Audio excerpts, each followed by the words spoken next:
All right, and welcome back, macroeconomic students. We're going to be talking about fiscal policy today. Oh, yeah. So, yeah, let's get to it. Okay. So, fiscal policy. In today's short lecture, we're going to talk about what is fiscal policy, who does fiscal policy, and we're going to talk about these budgets, right? So here we go. This is a very up-to-date political cartoon that I put in here. And you can see the economic fallout, and you see the coronavirus pandemic, and you see the stimulus package over here. We're just going to, how are we going to fix the economic fallout of the coronavirus pandemic? Well, we're going to spend a lot of money. All right. Who is spending a lot of money? Well, in our GDP calculation, right? Consumer spending, that ain't happening. Investment spending, that isn't happening. Well, there's right in that Keynesian model, there's only one other group that can spend a lot of money in times of crises, and that is the United States federal government. Okay, so how does this work? Well, let's first look at this car analogy. This is not my analogy. There are economists that do not like this analogy, but since this is an intro-level macro class, and we're discussing, most importantly, Keynesian economic policy, we're going to use it. Okay, so imagine the economy is like a car. Okay, you can drive really fast, but that's not sustainable. You can drive too slow, but you can go faster.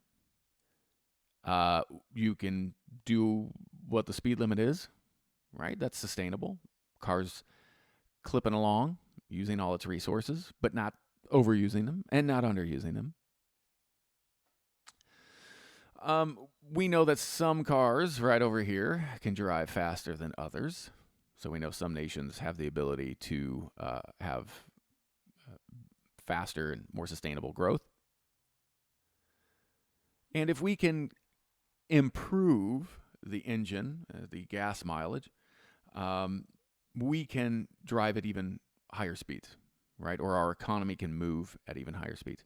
I wouldn't even really. I know I have a sports car on here. I wouldn't say that the United States is a sports car. I would say it's a finely tuned, really kick-ass, Bentley SUV. Right? It's really, really wealthy. It's not going super fast, but it could move if it needs to.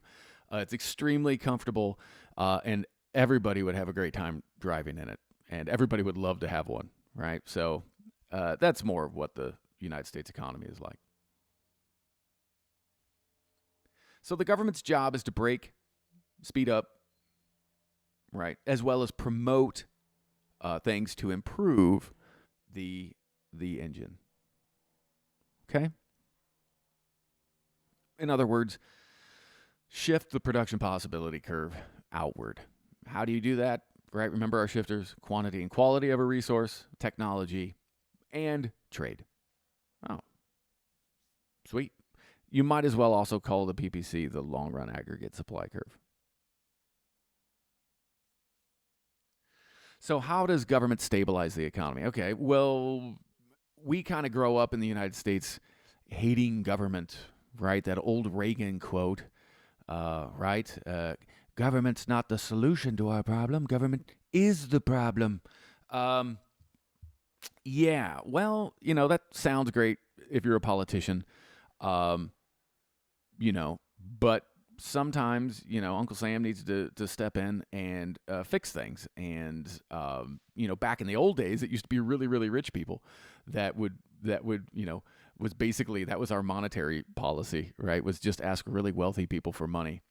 And so we decided that, okay, we're going to have a monetary system, and we're going to have the government control some of the aspects of our economy. Really all aspects. So the government has two toolboxes it can use. Monetary policy toolbox over here, right? Or the fiscal policy toolbox. We're going to focus on fiscal policy. So actions by Congress to stabilize the economy. Right. And we know that Congress has power of the purse, right? It controls the checkbook. So if you need money for something, right? You're the president and you need money for a war, or you need money for this or that or the other thing, you have to ask Congress for it. So Congress can collect money, taxes, and it can spend money, government spending. And if you don't believe me, here are some of the sections and clauses in Article 1 that discuss the legal obligation that Congress has in controlling the government's funds.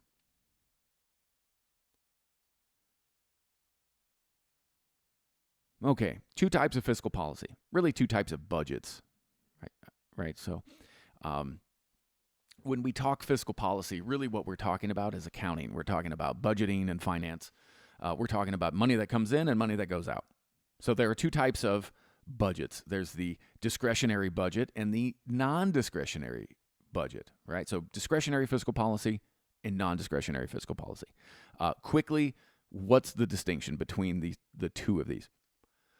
Let's first look at the bottom one, non-discretionary fiscal policy. Well, non-discretionary fiscal policy is money, right? When we collect, trillions of dollars worth of taxes, that there is a certain amount of money, and I'll show you in a later video. We'll go over the budgets.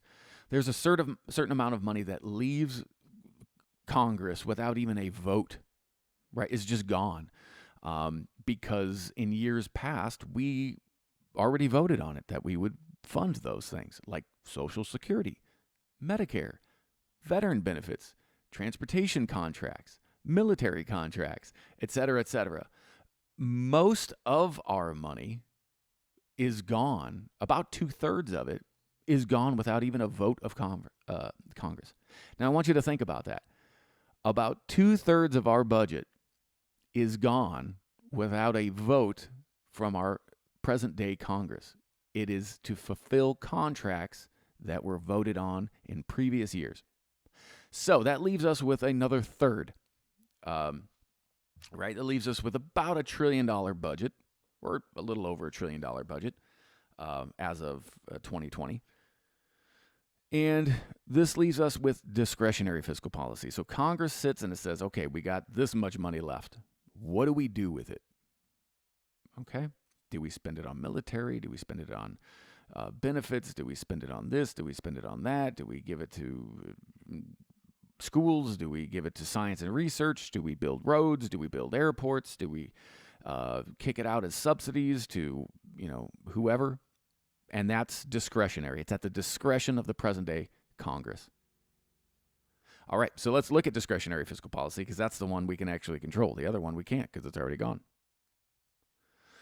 So there is what we call contractionary fiscal policy, right? This is what we call, in our car analogy, the brake. This is what we want to do. These are laws or budgetary constraints that reduce inflation, decrease GDP. We would use contractionary fiscal policy to close an inflationary gap. And I'll show you how we do that in a later video. So this would be, remember, Congress can only control spending and taxes. So contractionary fiscal policy would be to decrease government spending, increase taxes, or a combination of the two, right? That is going to, right, decrease spending is going to decrease GDP because, right, the government spending is a part of GDP, or increase taxes on businesses and individuals, right? So consumer spending and investment spending will go down because you just increased their taxes. Then you have expansionary fiscal policy, what we call hitting the gas, right? We want to get the economy going, and that's what we're doing during the COVID-19 crisis, right? Our laws that reduce unemployment, right, because everybody's getting laid off, and increase GDP, right? We have a huge decrease in GDP right now. People are saying, I think Steve Mnuchin even said, unemployment could go up to 30%. That's worse than the Great Depression, right? I don't know why you would tell public that, but he said it. And we have a 10% decrease, I think I heard on the news today, in GDP. So how do we get GDP to go back up, and how do we get employment to go back up or unemployment to go down? Well, you increase government spending, a $2 trillion stimulus package, $2 trillion, and decrease taxes on consumers. Well, President Trump already decreased taxes on consumers and businesses when he took office, so you really can't do anything there. We had no wiggle room there. And then you increase government spending. Now, he could decrease, or Congress could decrease taxes again, but then you're going to have a problem of even greater debt and deficit spending, right? Because you've already slashed your income, and then now you're spending even more money. It would be akin to saying, hey, I'm only making half of what I made last year, but I just spent 3 times the amount of money I spent last year. You're going to find yourself in big trouble, or a combination of those two. So how much should the government spend? That's going to be the tricky part. Okay, so here we are. We have our aggregate supply and aggregate demand model. Right. And we could, if you want to, right, we could do this if this makes you feel better. Right, we could say aggregate supply. Let me use my pen. The mouse is not, there we go. Right, we could do this. And we could call this long run aggregate supply. Oops. If I knew what I was doing there. There we go. We'll call this long run aggregate supply. There we go. It looks a little bit more like what you would see in the homework or in class. So, what type of gap? Okay, well, let's talk about this. We know that we have this gap right here, right? We've got this gap right here. So what type of gap is that? Well, okay, we know that we have a recessionary gap.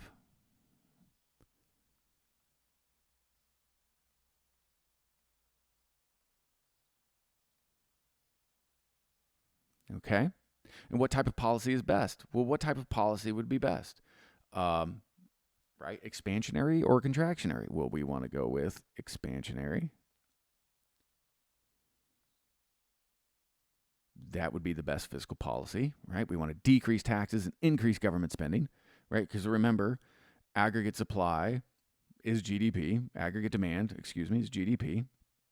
So it's made up of consumer spending, investment spending, and government spending. Net exports, but we won't focus on that right now.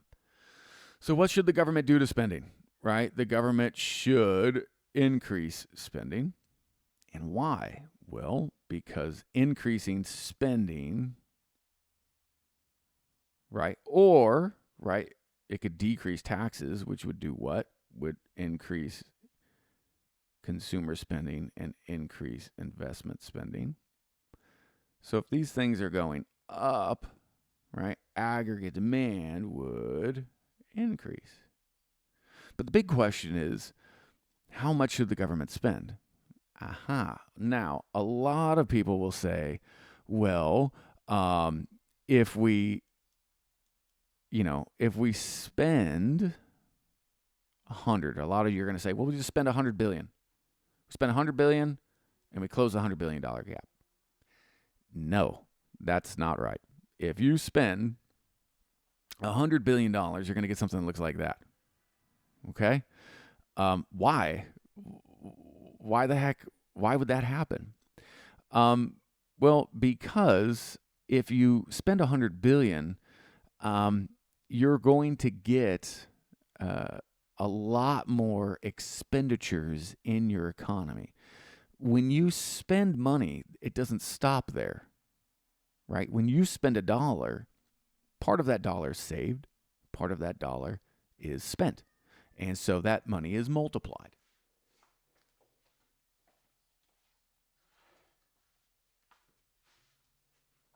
Okay?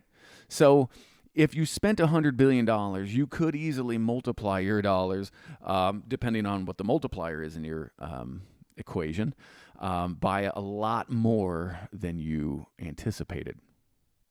So, the multiplier effect. What the heck is the multiplier effect? So, let's take a look at, why do cities want Super Bowls in their stadium? Well, they want that because as people come and spend money, that money gets multiplied. So if I go spend $100 on Rebecca's product, right? I go to her restaurant and I spend money there, right? Rebecca now has more income, so she goes and buys $100 of Jill's product, and now Jill has $100, so she goes to Matt's and she buys $100 worth of Matt's product, and the result is a $300 increase in consumer spending. What? Did your brain just explode?